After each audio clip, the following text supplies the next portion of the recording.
Welcome back to Rich Check Podcast, episode 20. We got a special guest here with us today, Brodinkee. What's up? What's up? Yay. Super excited to be here. I was thinking about this all day, man. I was at work, plugging away. I was like, man, it's gonna be great. Hop on the pod later. Glad to have you, my man. Yeah, hey, glad to finally meet you guys. Yeah, for sure. It's been a long time coming, I feel like. Meme Master Flex over here. Yeah. I do what I can. So before we move on there, Rich Check. We started with him last week. We're going to start with you this week. You got something new on the wrist. Yeah, I got something new, something a little special. It's a Grand Seiko. Respect. It's not only that, it's a rose gold Grand Seiko. Ooh. It's reference SBGW 260. Mm. This was released in 2021 along with 3 other models, but this one's special because it's the only one of the 4 that's limited edition and numbered. So to celebrate 140 years of Seiko, Grand Seiko basically dropped a 1-to-1 replica of the first Grand Seiko from 1960. Wow. So it's basically this, except this is 3 millimeters bigger. The OG was a 35, this is a 38. Nice. Still a manually wound movement, same hands, same hour markers, same case shape, just a little bit bigger. It's like a perfect circle. Yeah, it's great. And the lugs they're like little rectangles that slightly slope off at the end. So even though they look long, when you wear it, it's like they're perfect. They don't go over your wrist. And like you said, it's a perfect circle. So What's the strap?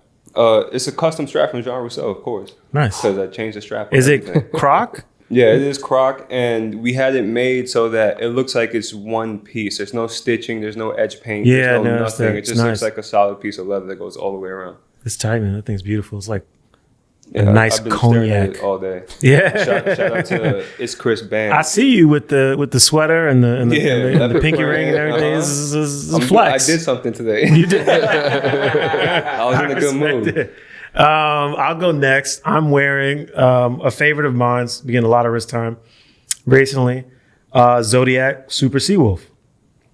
I think I only wore this on the show once, yeah. and I think it had it on bracelet. I've been wearing it on a NATO lately, and I love it even more actually. It looks better on a on NATO. it looks I really think so good. too. Not mad at the bracelet, but it's just a lot more fun.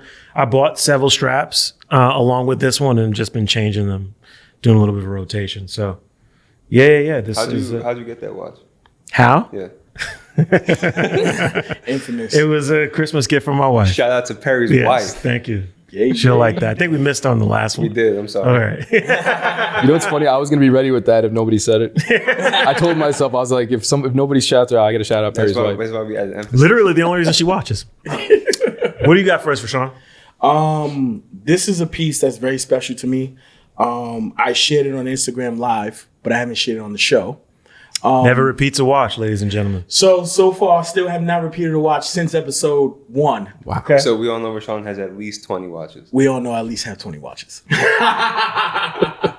This piece is very special because it was the first luxury timepiece that I actually purchased. This at the time was like at a upward price of like 500 some odd bucks. So it was like the most I ever spent on maybe even like a single item at the time. This was a piece that is done by Mujan Picard in collaboration with J. Crew. It's a brand that Tourneau had actually revived. So they're a really old watchmaker, really cool. They do like pilot watches and like super big legible dials that look really, really clean, and I love it. Why this watch is so special to me is because, knowing our fashion background, we all met together at J. Crew nearly a decade ago. Wow. Yeah. So like this watch here really celebrates, 10 years of our friendship. That's great. At very least 10 years sweet. of our And friendship. you got it on a hand tool leather strap. Now here we go. Okay. There's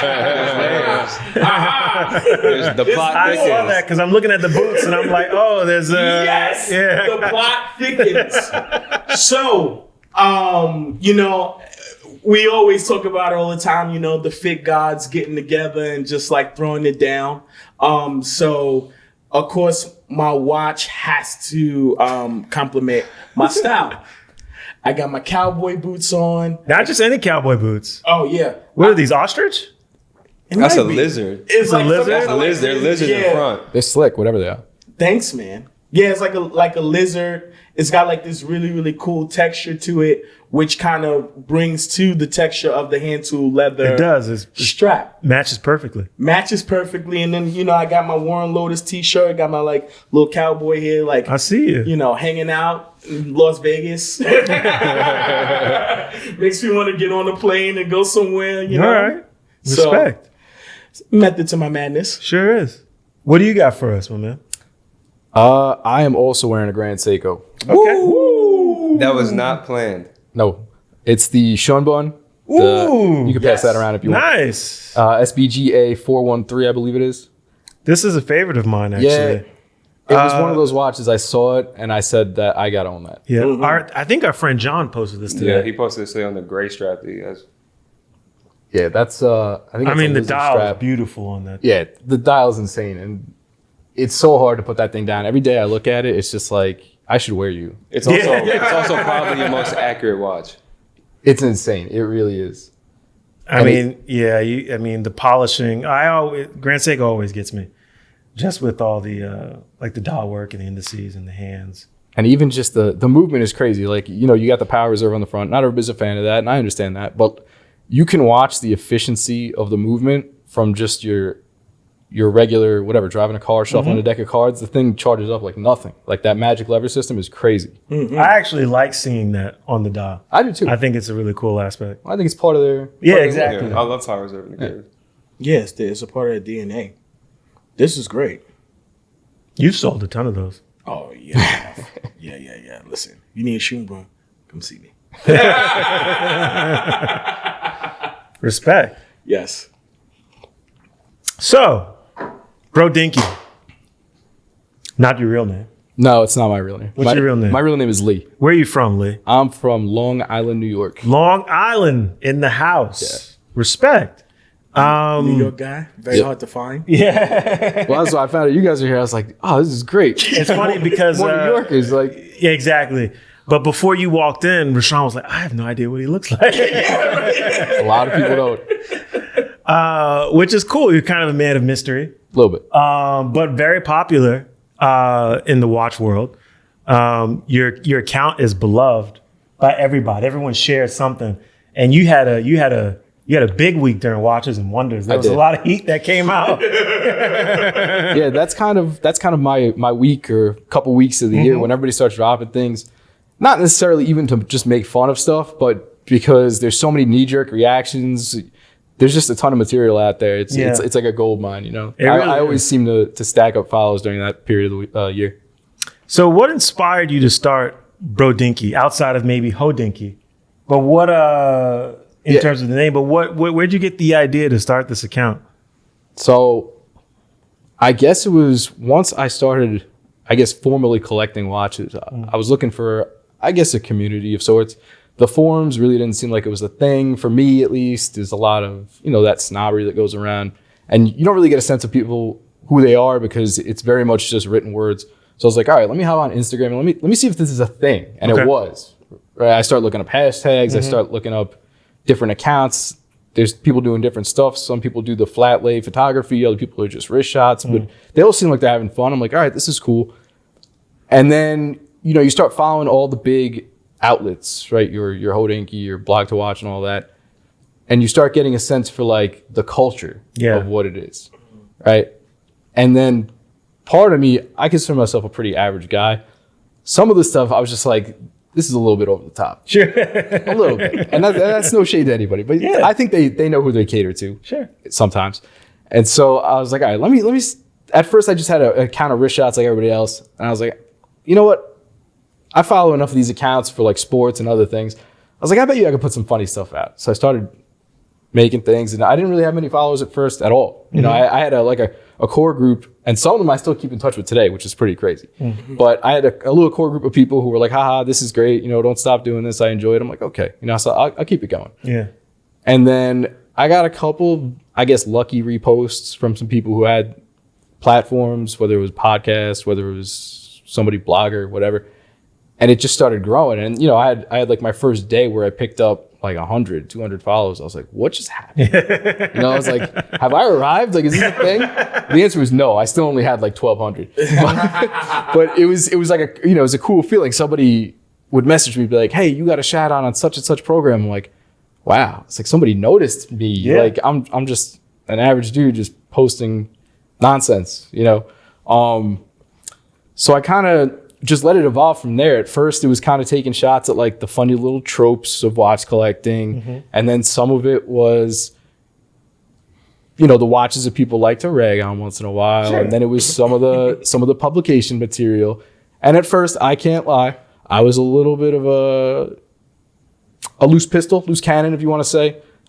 I've since, I think, curtailed my content a lot because it's almost like, you know how like in UFC you have it's always the new guys always like talking a lot of mess, right? Sure. Conor McGregor. Yeah. It's always the guy with the bravado who gets the attention. So I was like, yeah, it seems like a good way to go. You know, and then you think about it and you're like, there is somebody else on the other end of this. Sure. And you're like, and they not only have a career in this, but they're like a person, they have relatives, kids probably. Maybe this isn't what I really want to be doing. So I try to make it more collector focused after that. Like just the funny things we do, you know, how many you change your strap 50 times a day. Yep. You know, you ding your watch and you're like, I'm not even gonna look at it. Oh my God. Like there's just so many little nuances of the hobby when you feel like you're in it. Yeah. And I feel like when somebody else expresses it, you're like, oh, me too. That's so funny. Like that was what I started going for, is more relatable than anything. That was what I was gonna get at too, is because your memes are so relatable. And even on the show, like I'll go ahead and be like, oh, this is like a Brodinkee meme. I caught that. And like, you know, and especially since we've had our relationship, because we've talked about how the internet has brought so many great people together. Yeah.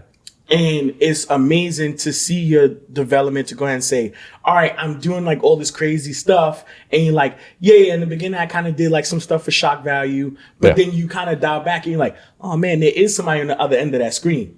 You know what I mean? It's like, oh, you might have stabbed somebody in the chest. Yeah, exactly. And then kind of going into that realm, because when we were putting together the episode and we were like talking, I was like, man, like your content's so good and you don't really know where you're going, but like, cause you're very unbiased. It's like, man, does this guy like watches? Like, dog and everything. But like, I mean, now looking at your collection and getting to know you, like, oh, you actually truly do love watches. You collect watches, which is so funny. And I think there's an aspect to your humor that I enjoy too, where it's like, I kind of get that you poke fun at the watch world, but you're poking fun at yourself too. Oh, 100%. Sometimes it's like it's all of us, and I get it through the humor, because there was one meme that you posted that made me laugh out loud, literally. And I'm a big Tudor fan, and it was like a screen grab from Inglourious Bastards. Yeah.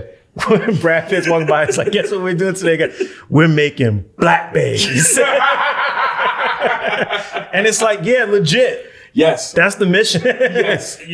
Yeah, it was hilarious. And it's funny because a lot of times people will, whether it be in a comment or sometimes a DM, because they don't really know where I'm coming from, they're like, oh, you're just a hater of X brand. And I'm like, no, I actually really like that brand. Mm-hmm. Like, I make fun of Seiko a lot. I love Seiko. I make fun of Tudor a lot. You make fun of everything. Tudor was my first luxury watch. Like I bought a Tudor respect. Pelagos was my first big boy watch. Yeah. Like over 1,000. It was a Tudor Pelagos. I'm like, that's a monster of a watch. And I still to this day, I'm like, damn, I really wish I didn't sell that thing. Like, but it was during that period where I really didn't know what I had. Like I didn't really experience enough pieces. I was like, oh, this is what you do. You buy, you sell, you buy, you sell, you experience everything, you find out what you like. And now I'm like, damn, that thing had a lot in it. I could have probably rolled with that, you know. But it's funny to always hear people say, "Oh, I know what who you like and don't like." And I'm like, all right, let's have it. And they're like, you don't like the XYZ, and I'm like, no, actually, I really like that. Yeah, we get that sometimes too, because like we like to rip on Rolex a lot, but it's like, I mean, we all really kind of like it. Yeah, you know, it's like, but it's the fun thing to do, and you get it, and there's all these other things that go with it. So it's like, I get it. So what's interesting, and one of the things that Rashawn did bring up, because this was something that we did talk, we was like, man, doesn't even like watches. You collect watches. I do. You're a legit collector. I do. Yeah. I was listening to an episode, your most recent episode, because I actually really like Rich Cheese Radio. Thank you. Appreciate it. By the way. and you were talking about the Nivada Gretchen, which is what your most recent purchase. Yeah. Yep. So talk about a little bit about like what led you to getting this piece here. So I've always looked at this brand. We were talking about actually before the show. You brought up the Depth Master. I was looking at the Depth Master before they even brought it back. Okay. Because I had seen it on an episode of Talking Watches actually with Alton Brown, and he had one, a vintage one. It looks so good. I'm like, man, that case is like, it looks really well proportioned. It doesn't look gigantic, but yet it's still like a chunky, funky diver. I'm like, I could see myself with that. Then they brought it back. I started looking through their whole catalog, and then we were doing an episode. I can't remember what the theme of the episode was, but my partner Schmidt brought it up, and he was like, you should check out this watch. It's the Nivada Grenchen Super Antarctic.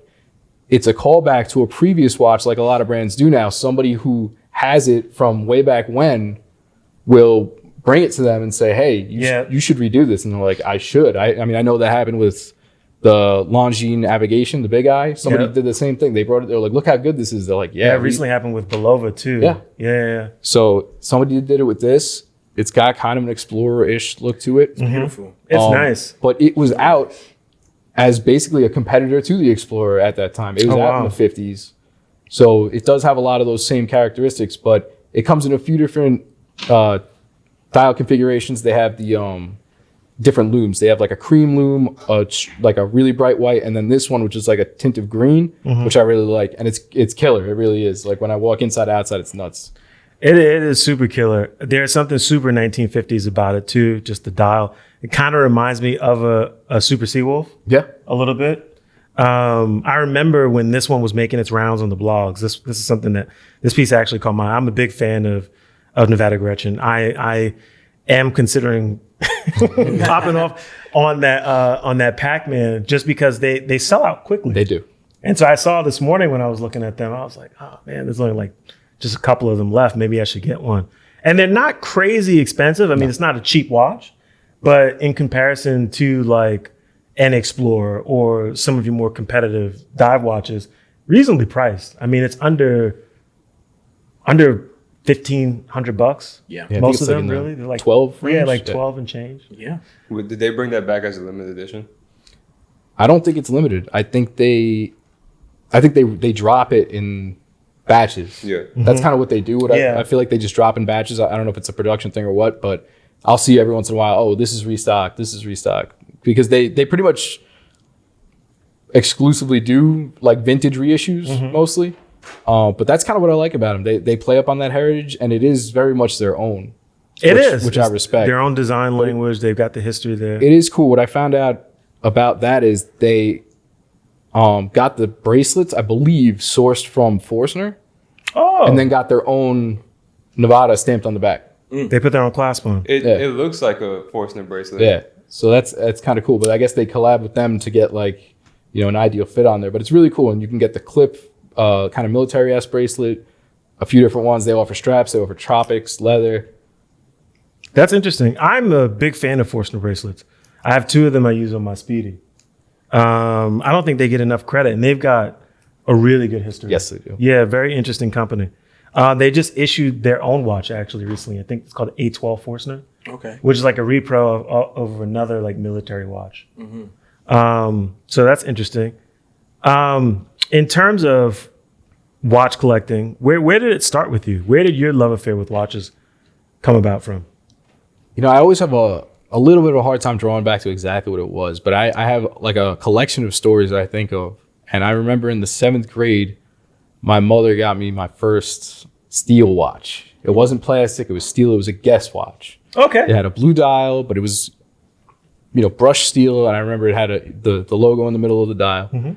But at that point, and Guess was hot at this time. It was. Too. Like, I was about to say, they were the jean brand. Exactly. Like context with people, like at this point, you're in 7th grade, 90s. It doesn't get hotter than Guess almost. Guess watch, Guess jeans. My mama still got a two-tone Guess watch. Tee, the white tee with the little red triangle. Yeah. You was the man. Yeah. So this was, to date myself, this was right after the Genko phase. Oh, I remember that. For those who might be a little too young for this, the Genko phase, these were really baggy pants. Normal waist size, but the pants were like crazy diameter. And Yes. I don't know, it was kind of like a Jeans. skater look. What The jeans? Michael Jordan jeans. No, they were different, dog. Yes, but for the They people were who like, don't know, they're Michael yeah, Jordan nah, jeans. they were like dunce cap jeans. Like, like they just got bigger and bigger. I had a pair of Jinko shorts, jean shorts. Let's not even get You were into in a that. parachute. Anyway, we're talking about yes. But so Guess was hot at the time. Yeah. And so at that point, I felt like I was taking the step to maybe dressing more like a normal human being, you know, growing a little more mature.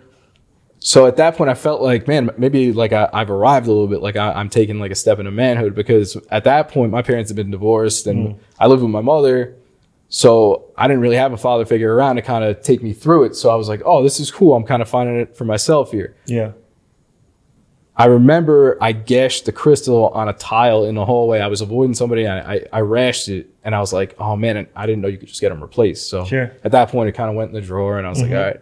And then again, when I was it was either high school or college, but I decided I was like, maybe I'll get another watch. That was a lot of fun. I like to accessorize. It'll be good. So I got another Guess watch because at this point, that's all I know. And at this point, it was a period where there was a lot of bust downs and things that were very cool. I don't have that kind of money to be spending on a watch. So I got another Guess watch. It was encrusted with Swarovski crystals. Nice. But as a teenager, I'm like, who knows the difference? Exactly. Right? Bling bling. Yeah. So I wore this. I wore it through college, and I was like, this is a nice accessory. This will look good or whatever. And then the battery stopped, and I didn't know you could change those, or I was just too lazy to take it to a jeweler to get it changed. So I was like, okay, put it down for a little bit. And then eventually I started making some money in a career, and I was like, maybe I'll get back into it and I'll see what's out there. And that was when I really started hitting it. I was all over the blogs. I was all over the websites. You log into Amazon, you type in watches. Most of the stuff you get is like Skagen, Invicta. Yeah. And you're looking around, and at least you can piece together what you like a little bit. You can kind of see, I like this about this one. I like that. I like this type of watch. What is this? Oh, it's a diver. Okay, that's me. I'll start looking around. And then you see how vast the prices get. And you're like, oh, man. And you don't really know why at first. You don't really know why something's expensive or why it's not expensive. You're just like, okay, whatever. But you hop on the forums, and then people, at this point, it was probably 2015 maybe, everybody, starter watch, SKX. Okay, right? And at this point, I don't know what it looks like, but it has a similar look to a Submariner, which is a very nice watch. So, okay, it looks like a classy watch. I'll go with it. But I'm a little bit against the grain, so I didn't go with that. I said, well, what else do they offer? Found the Turtle. I bought a limited edition Turtle. And at this point, it was $600, and it was an Asian limited edition only. It was green and black. And I didn't know anything about the hobby, but I'm on the forum, and I'm like, all right, I'm about to offer this guy in Asia $600 for this. I was like, I wonder if it's going to arrive even. So I'm like, all right, leap of faith. I'll use PayPal. Maybe I can get my money back. It shows up. I'm like, oh man, this is great. Right? It had it came on the bracelet. Yeah. I was clicking the bezel. I'm winding it. I'm like, this is cool, man. This isn't like the battery. I could tell this isn't like the battery one. Like this is something else. And that was, I think, where I just went off the deep end. And then after that, I was just looking at everything. Just down the rabbit hole. Yeah. At that point, I wasn't married yet, but my then girlfriend was like, all you do is sit around on the couch and look at watches all night. It would be like 9 o'clock. I'm sitting on, she's watching something on TV. I'm like just flicking on the phone. And she's like, all I see you looking at is watches. I'm like, well, it's better than a lot of things I could be looking at. Sure. To be honest. Yeah, right. Right. So that's another part. I think it's a pretty clean hobby. I mean, you can get yourself in trouble if you do a lot of swiping, but for the most part, right, you're meeting up with a lot of like-minded people. And I always tell my wife, it's like 99.9% dudes. You're safe. Yeah, Sure. right. Nothing to worry about, honey. Yes. So, but yeah, it just became a big snowball effect after that, and I guess here I am. That's dope. It's funny. The first watch was a Guess watch. I never shared that with these guys. One of my first watches, which also had Swarovski crystals on it, was a Mark Echo watch. Oh, Very my So I had the God. rhino Yeah, we had the rhino in the logo on the center, dial. Yeah. and the indices were fake diamonds. But I wore the hell out of that thing. Well, that was something I was going to bring up too, because even when we had Beth on the show, I was surprised because when we shared our kind of like beginning and entry into watches, it was actually like Casio and like G-Shock. Sure. Similar to your story in Beth, she went with a fashion watch. So she went with a fashion watch and then went straight into like high horology, hot horology, like the whole nine. But I think it's like you have this appreciation. You don't have any kind of guidance, so you have to figure it out on your own, what you like, what you don't like. Yep. But then when you find what you like you get the best, like the top tier. Like where does your mind go for you to go ahead? I'm gonna get like only this piece that's exclusive to like the Asian market. Like that's like so niche coming from a fashion watch. Yeah, it's crazy.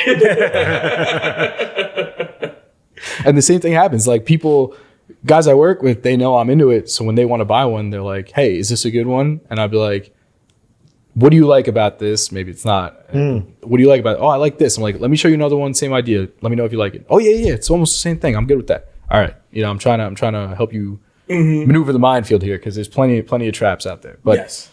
It's the same idea. You see something you like, and you're like, okay, I'll go from this. And then the next day they're coming in and they're like, I found this. Yes. And it's something off the reservation. And I'm like, how did you get here? Yeah, right. That's hilarious. Just going completely off the hill. Oh man. So you brought some pieces. We went over the Nivada. In terms of what we have here, what is the eldest piece? Eldest to me or eldest time was?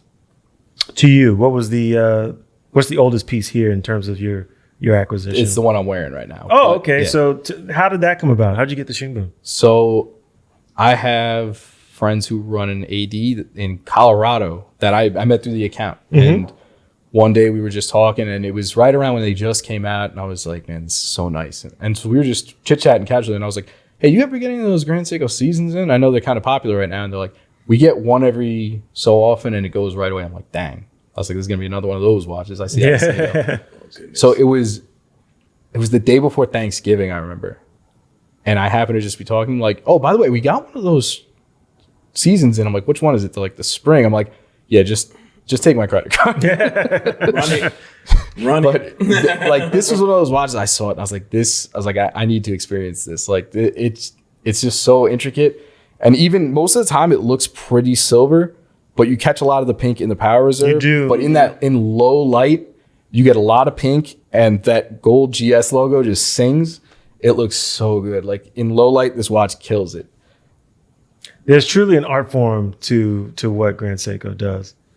I think, especially with people who aren't very familiar with the brand, it's like when you see one, it's kind of like a wow factor. Because a lot of people are familiar with Seiko, the company, but then when they see these, they're like, that was like my experience when I first came across Grand Seiko. It was like, what is this? Yes.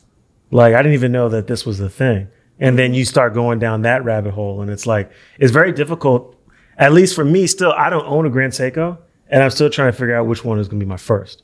Yeah. I don't know. There's so many options. There's so many options and they're all really, really And good. they're all really, really good. It's like you can win with whichever one you choose, but then you're like, I should have got that. So one. the interesting thing that, because sometimes like when you're looking for a watch, like you'll hit a couple of touch points first, right? Like there might be a brand that you want to experience.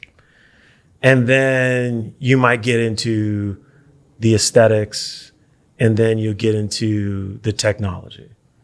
With Grand Seiko, what's interesting is they have a very strong brand. The technology is there in every piece. So it forces you to find something that you like aesthetically. And I think that's why they're so strong in terms of their aesthetic. You're looking for beauty when you look at a Grand Seiko. Yeah. You want a visual experience with that watch. Yes. Right? Like it's a little bit more than the technology because it's built into it. It's like it's like what's going on with this piece on your wrist too, right? It's like you have the history, you've got the brand, cachet, the technology is there, but then it comes down to like beauty. Yeah, and the fact that it's almost the same exact thing from 1960 except the size. Yeah. And still all 350 of them disappeared. It's crazy. And then it's even like the names that are cool, like the Shunbun. Yo, we speak about You learn the language. It's so good. Shunbun. So that's awesome. At what point did you consider yourself a collector? When did you? Is that something that you wrestled with that yet? Is that?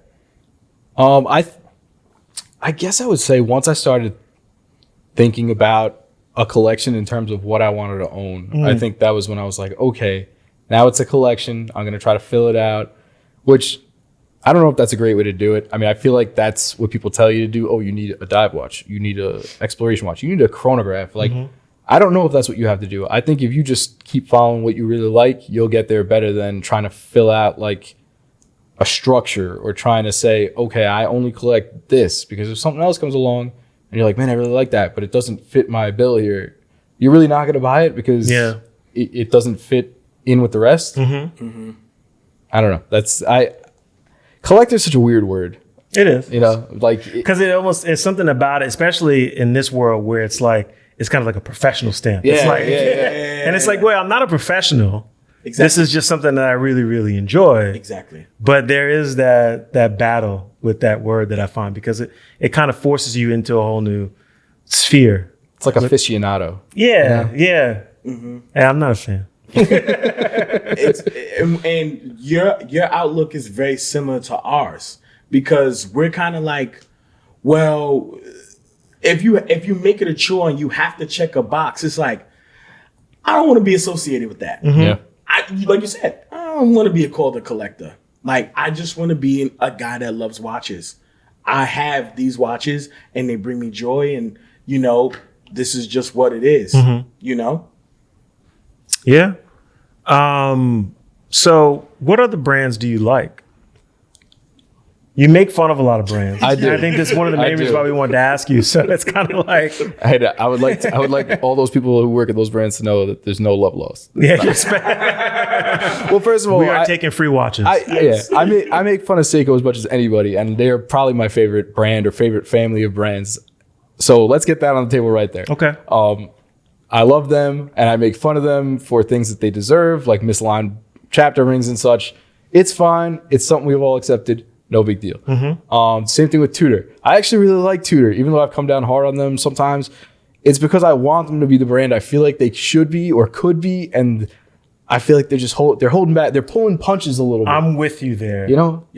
I see what you can do. I had the Pelagos. I've seen what you can do. Yeah. Let it loose. And I know there might be some bigger, puppeteers at play there, but I know what that brand could be if they wanted to be, and it pains me to see it be very like junior Rolex. Black base.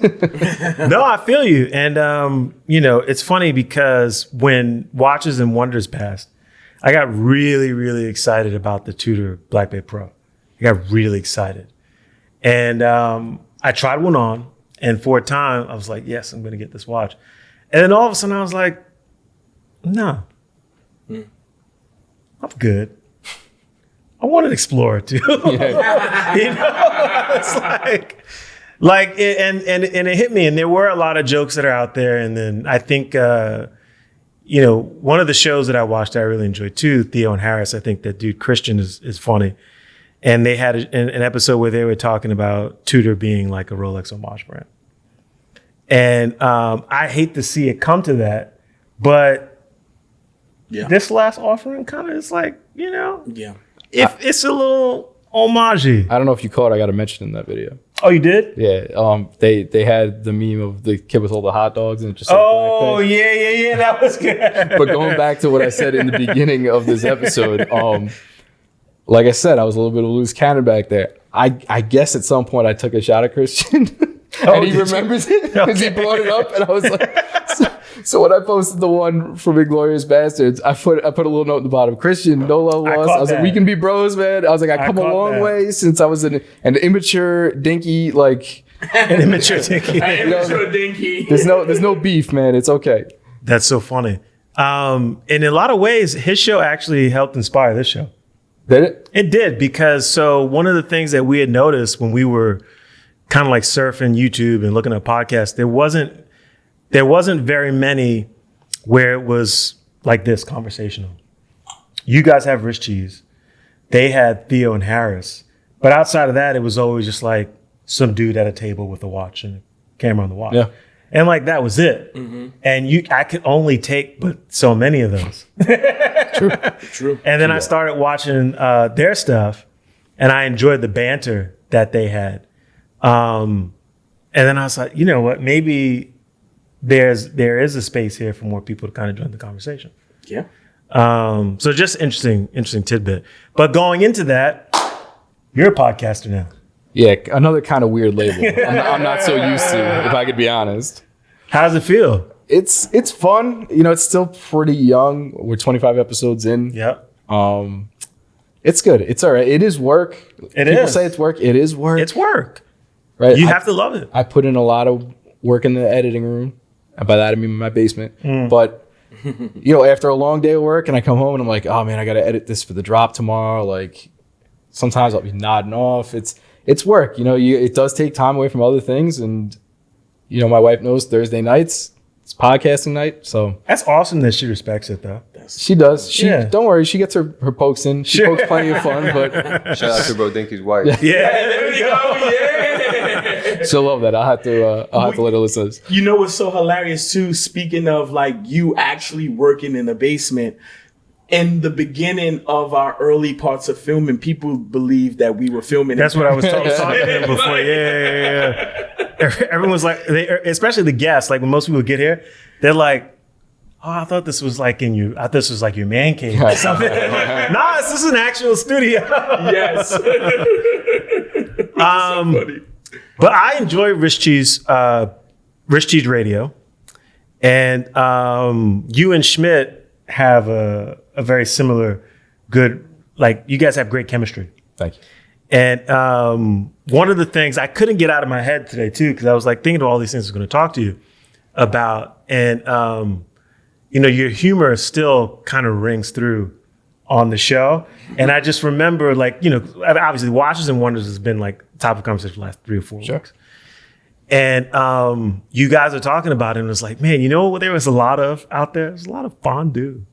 What's with all the melted cheese in Geneva? And it got me thinking, I was like, man, what if we hosted Watches and Wonders in New York? It'd be like chopped cheese. Like, you know, People don't know what that is. People don't know about the chopped cheese. So I can imagine like all these influencers on Instagram just be like chopped cheese, Right? The price know? don't go up again. Facts. Yo, that's something we should look into. But I love your approach to it, and I think there is a shared spirit between what you do in Brodinkee and what you and Schmidt have on Rich Cheese Radio. Does it often feel like the watch world is too serious? At times. Yeah. And that was part of what started the humorous account. And that's kind of where I have my fun. And I hope other people can see that and kind of, I feel like they do join in with that and kind of it helps their enjoyment of the hobby where it can be too serious. Rich Cheese Radio is also kind of where I can talk shop, where I can be more of the quote unquote collector and have serious discussions, because when I'm online, people can't tell if I'm kidding or not half the time when I post things, but I do a lot of tongue in cheek or just little quips here and there. It's not a long form, you know, it's not, there's not a lot of room even in comments or DMs. There's only so much I can type with my fingers. It's nice to have a second outlet to really get yourself out there. And even then, like Schmidt and I have a good relationship, but we don't agree on everything. Sure. But I think that's one of the things that's like great about it is that you don't have to agree on everything, and you shouldn't agree on everything. And just acknowledging that you're not going to agree and that somebody else has a different point of view is a good thing, as opposed to, I feel like when that happens, you can feel it coming in the comment section. Like, oh, here we go. Like, somebody's going to be boiling after this one. I'm going to get some very, very serious comment. But I think that's what people need to realize is, nothing is that serious. This is like a fun hobby that's completely unnecessary, first of all. Yes. And secondary, like, just have fun with it. If somebody is a total fanboy, like, just accept that and be like, okay, I know where you're coming from. Like, I get you. It's cool. Like, there's a connection there, and that's okay. Yeah. And it's great that, I mean, we don't agree with everything. I mean, if you've seen the show, you know that's true. But that's one of the main reasons why I like the show so much is, and you guys do get into watches, and on the most recent episode, I think Schmidt was going on about Rado. I think I pronounced that correctly. And you guys went on this whole thing about dive watches, which is what inspired me to wear my Seawolf today. But in the spirit of having fun and talking watches, you've got another watch here that I'm a big fan of. I'm a fan of Bradley Price as a designer and what he's done with Autodromo. Tell us a little bit about this piece. All what right. made you? So what made that worthy? first off, nobody knows I have this. I don't think. Oh, really? I don't. I was talking to Schmidt about this because he got on me because I didn't tell him I got that because he's a big fan of that and he's like, I would have bought one too. You know, I don't like to really boast what I buy. You know, like it's part of like I'm a little bit of a humble dude, but also like I don't want to be that person who influences other people to get stuff. I want them to get stuff for the right reason, not because I saw somebody who has a big following get this or this is what's cool now because I saw it on so and so's page. Like I would rather just get it, and when people find out I have it, or I share it, and people are like, "Oh, where'd you get that?" or "How long ago was that?" I picked it up. I picked this up probably a month or two ago. It's when it dropped because these sell out very quickly. They do. Is That's a Group B? This is a Group B, and I was a big fan of the Corsica blue when it dropped, and that was a much more. It's like that Miami blue on the like the Miami Heat alternate colors blue. Yeah. And it's got pink with it. So it looks a lot like that. And I was a really big fan of that. And that sold out quick. And I saw this. And I'm not going to lie, when I saw it, I thought it was a little more green tone than it is. And now I'm just one of these pastel blue bros. I think it's dope. No, it's a great watch though. It's fire. And the steel is actually, I think, tinted. So I was going to ask you too, had you ever seen one of their pieces in person before you popped off? Yes, because Okay. I've been to Wind Up before. Gotcha. Worn and Wound. I didn't go this past year, but the previous ones they had before COVID, I guess, I went, and these wowed me when I saw them. Yeah, so they look great online in terms of like colors and how they shoot it.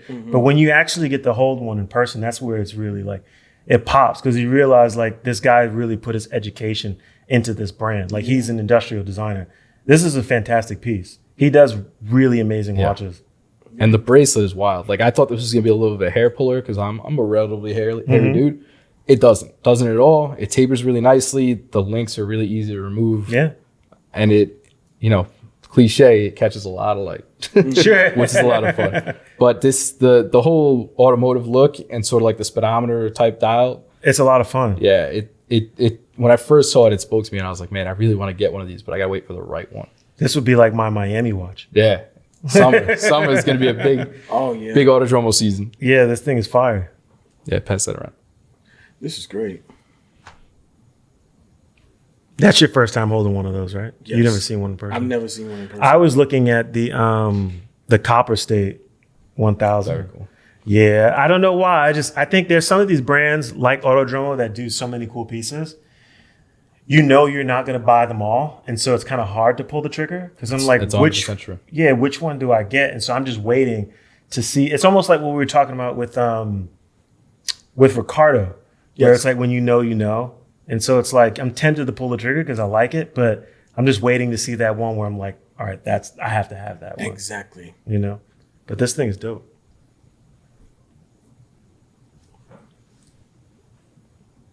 What do you think of that? I like it a lot. Yeah. I definitely see what you mean with the pastel. Turquoise is the color of very- 2022. very trendy I want to right make sure now. you say the right T word. I specifically left that out. The Tiffany Autodromo. Oh, Turquoise? Don't say that. Will make my ears bleed. What do you think about the boom of watch podcasters coming out right now? Because there's a lot of action happening right now in the industry. Everyone's starting a show. I think at the end of the day, it can never be a bad thing. It's always good to have variety. It's always good to have, it's like the more the merrier, I guess. Sure. Because even when we started Rich Cheese Radio, all the, I guess what I would consider the big ones were doing their thing. And then slowly, one by one, this one went to every other week. This one is on hiatus. This one's calling it quits. And next thing you know, like my usual schedule of listening is gone. And I'm like, I noticed that a lot. man, That's that's a bummer. So now that I have a whole different, schedule of drops throughout the week that I listen to on my commute, I think it's a good thing. I always like another fresh perspective or to just see where people are coming from. And it's always interesting to see what realm people collect in. because so many times people will talk about Rolex, Omega, whatever. Yep. Sometimes people just want to talk about the most random, affordable brands, and I'm like, you know what? I'm all right with that. Yeah, I don't know anything about them. You know, I guess I would like to know more. That's okay too. You know, I guess variety is the spice of life. Variety is definitely the spice of life. That's one of the things that interests me most with watch collecting, and then like having people visit the shop. You know, from even like when we had Kelly, and here's this woman with this amazing history with Tiffany and Patek Philippe, who also happens to own 75 swatches. Like before the Moonswatch hype was cool. You know what I'm saying? It's like she's always thought Swatch was cool. You know, to look at your collection and you've got like your connection with Seiko, Grand Seiko, which is a storied brand, Nivada Grenchen, which has its own history, and then you throw a little spice in there, right? Like Autodromo is a curveball. I mean, when you consider it, but there's nothing wrong with that. Like, it's a dope watch. And I have a vintage Speedmaster. I didn't bring it. Sure. I'd rather, you guys know what a Speedmaster looks like. Absolutely. Thank you for considering that. I just say, when it comes to things like meetups and everything, I like to bring the stuff either I don't think people have seen or stuff that is just kind of strange. No, we appreciate that. Yeah. And one of the things you did talk about too, we keep touching on Seiko. You have a Seiko here. This is a vintage Lordmatic. Lordmatic, yeah. From what, the 70s? I don't know about this one. What's this about? So this is, I believe that has a movement that was a predecessor to Grand Seiko movements. But this guy, from a recent meme I posted, I do actually really like smaller watches. Yeah. And vintage watches allows you to, Because what is that, like a 34? No, it's 36. It's 36. Yeah. but they allow you to get into that range without spending a crazy amount of money. Like I think that was like $300. Yeah. But it's got a ton of character to it. It's got a linen dial. It's got a kanji day wheel. Obviously I bought it used. It's pretty old. I think it's from the 60s. It's, Oh, so yeah, I was yours going to is say, even it's got to be a little bit older. Because I have, Yours is from the, early 70s? mine's is from the Mid-70s? early 70s. I actually have it with me, so I'll, after the show, Yeah, I'll, definitely I'll check bring that it out. But yeah, it's beautiful. Yeah, it looks a lot like yours.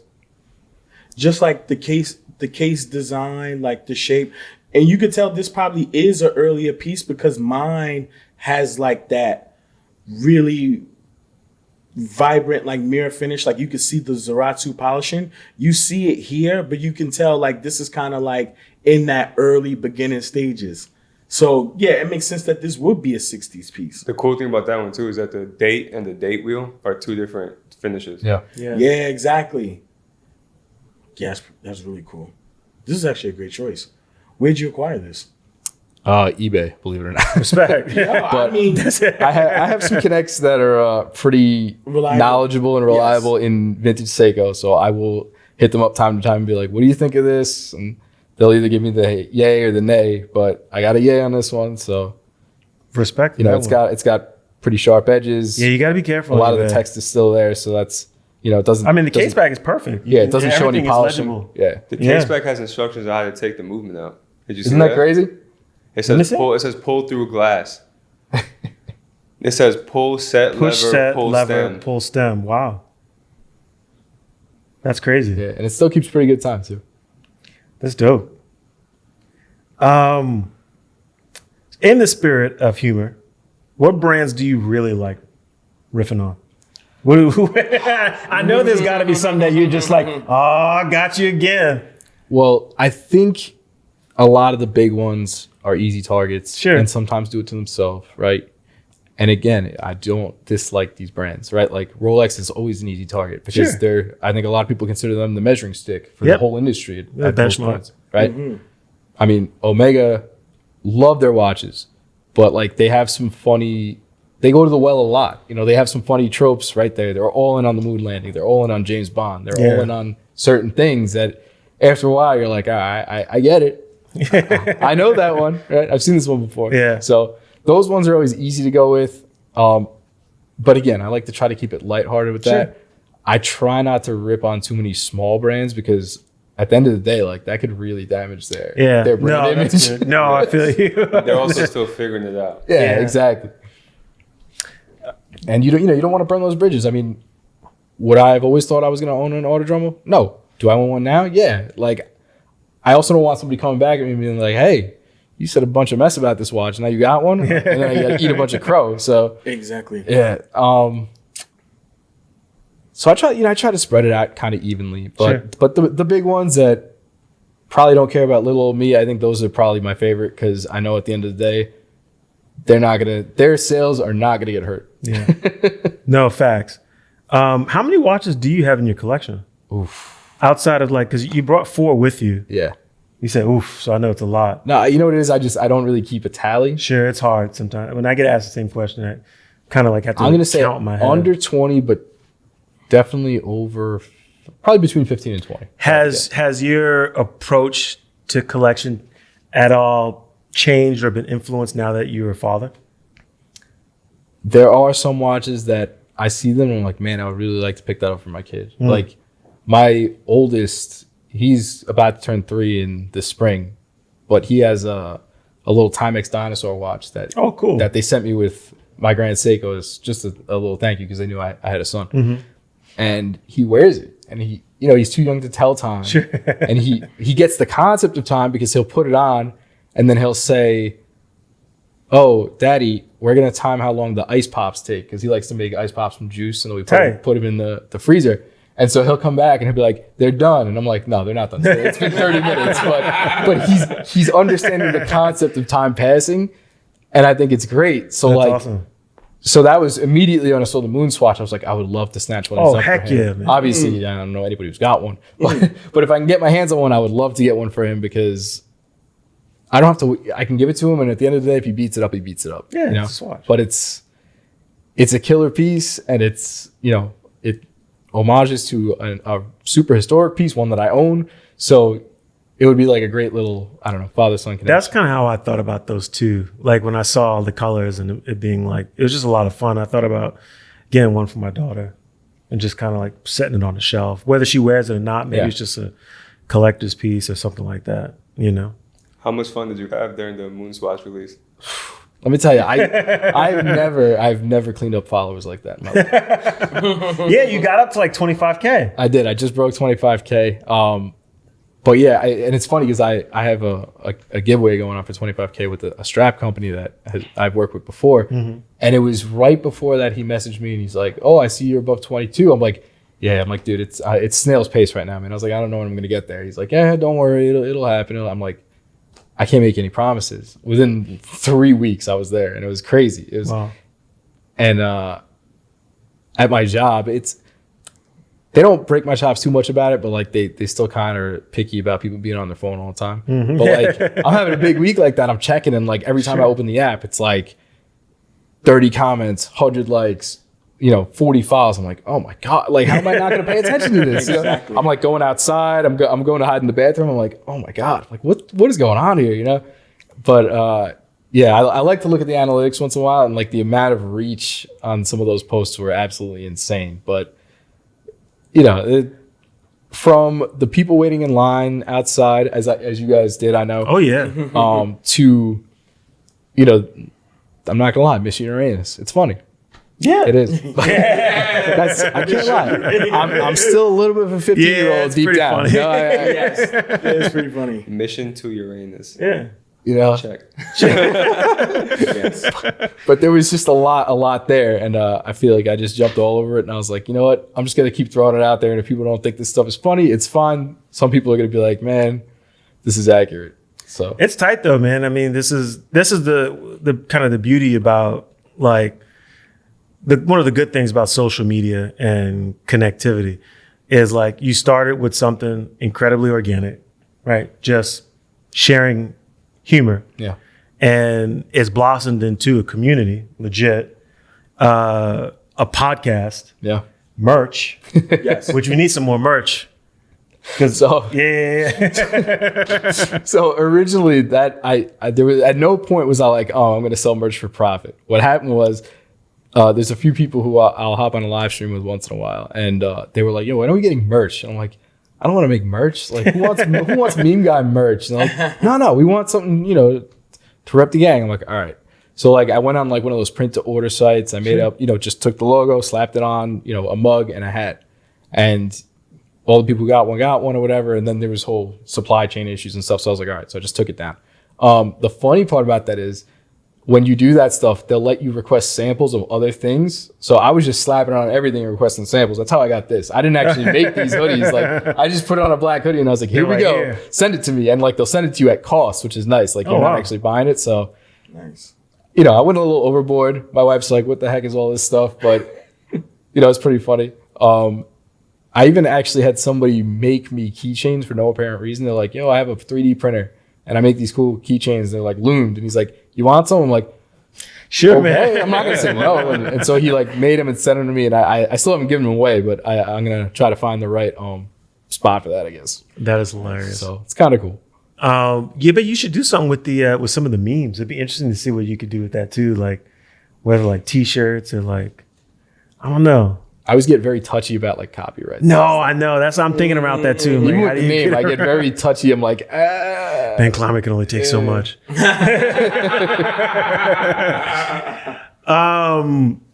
So we talked about your collection. We talked about Rich Cheese Radio and Brodinkee. We talked about the fact that you are an avid watch collector, which a lot of people might not know, and I'm glad this is an opportunity where they get to find that out.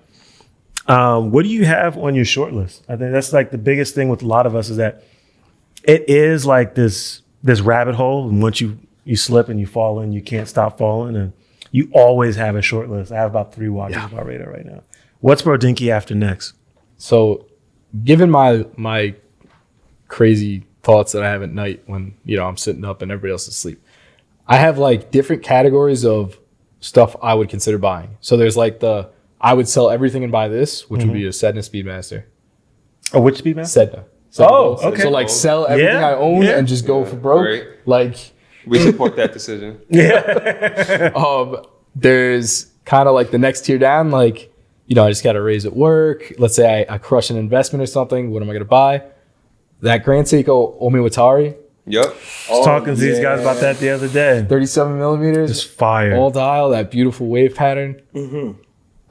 Fire. I already love the brand. It's like a shoe-in for me.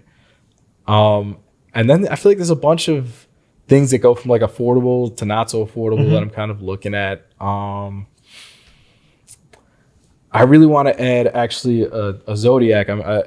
You probably caught that on the pod when I was talking about it, but a vintage Zodiac. The older ones with like the kind of like lilac bezel, that old Seawolf. There's a couple of them out there still. Yeah, they're still out there. I feel like they haven't really blown up crazy yet. I would really love to add one of those. Even their GMT, it's not the Supersonic. What is it? I can't think of the name. The old GMT? Yeah. They re-released it recently. I can't remember the name off the top. We'll bring it up. Yeah, we'll check it out. We'll bring it up. It's got one of those names. It's not the Supersonic. Ultrasonic is the Enicar. But okay, that's another brand. I've been down the rabbit hole on this Enicar. Yeah, they've got a lot of cool vintage divers. They do. They've got some cool. They have the Ultrasonic GMT. It's red and white. Like that's cool. I've always really been into the 1675 root beer.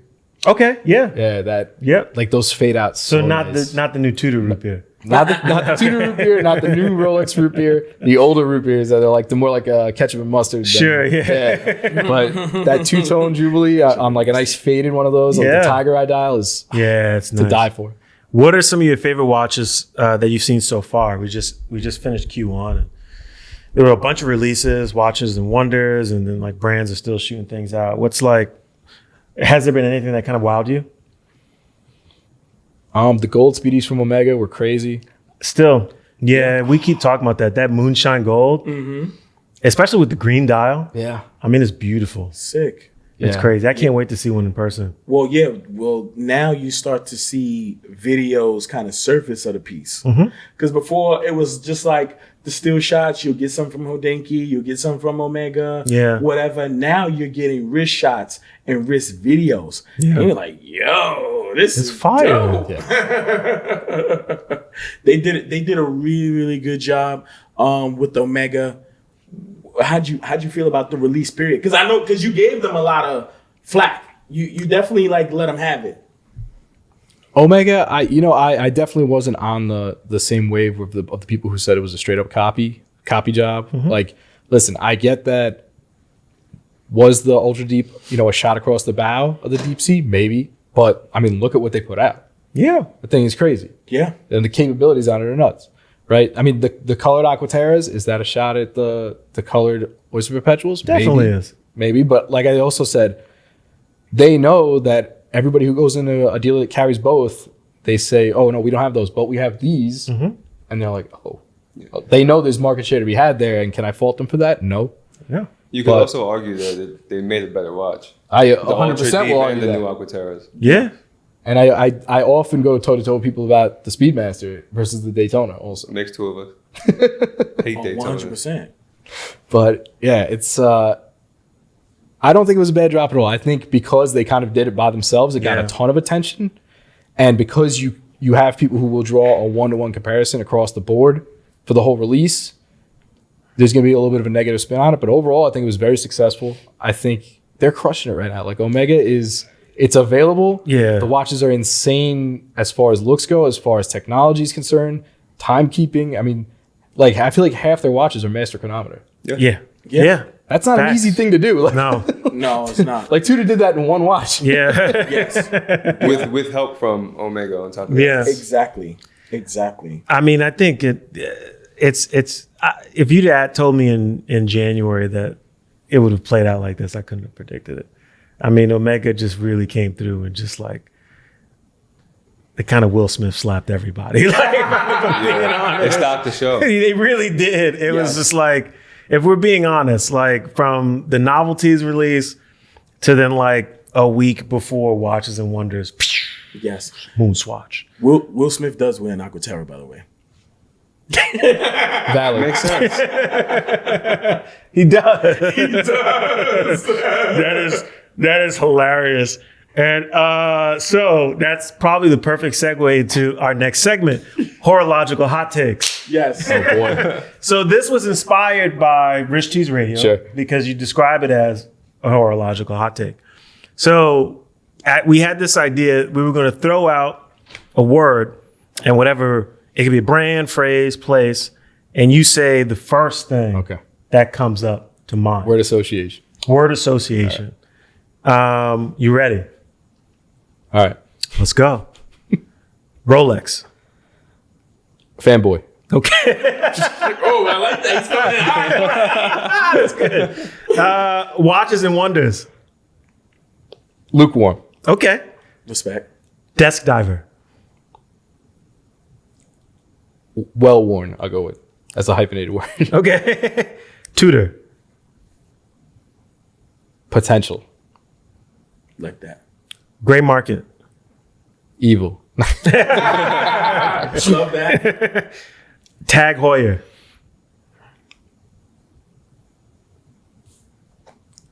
Trash. I don't want to say trash. I'm looking for a word. Go away. I was looking for a word like somebody needs to do something with this thing. Like, I don't know. Like, God help me. I want to say sleeping is what I want to say. Okay. Asleep at the wheel. All right. Switzerland. Home. Not my home. Sure. I'm Italian, but still, like, Last one. Grand Seiko. love. Art. I don't know what you want. I have so many words I could throw out there. Sure. It's just I've got such an affinity for that brand and such a love for it now after just at first it was like, oh, this is just high class Seiko. And I was like, I like that. And I'm like, oh, this isn't just high class Seiko. It is, and it's so I'm like, different. these, you know, I'm watching the behind the scenes of people sitting there with a little wheel, polishing each little piece. You know, I started holding them. I remember the time I saw the Snowflake in person, and I was like, wow. I was like, this style is just like, I've never seen anything like this. Yeah. You know, and then I saw the blue Kirizuri in person. I don't know why. My buddy was going to buy that, like, and he's like, he had the card, and he's like, nah, I'm not going to. He regrets that to this day. That's the one thing they made 100 of, right? Yeah. He should regret that. Oh, let me tell you. Yeah, you should. I saw that thing in person. It was beautiful. Like, and that was, I think, the point where I was like, this is so much more than just like upscale Seiko or trying to compete with Rolex and Omega and all the big boys. Like, They're in their own league. They're in their own like league. I almost feel like they want to be like the Japanese ALS almost, like where they're just trying to do create like that. Yeah. Constant Force. Yeah, that constant force. I was looking at this thing. I'm like, crazy, mind blown. Yeah. Crazy. What happens when they start going even more, like when they continue and go complicated watches? What happens there? Because right now, the only thing you really get is high beat spring drive. And everybody's kind of like giving them all this like, you know, oh, they make too many watches, they make too many different dials, they do this, they do that. Okay, great. What if they go ahead and they say, all right, we're gonna listen to you. Scrap it. We're not gonna do any crazy dials. We're gonna do crazy complications. Oh, you think our watches are cheap?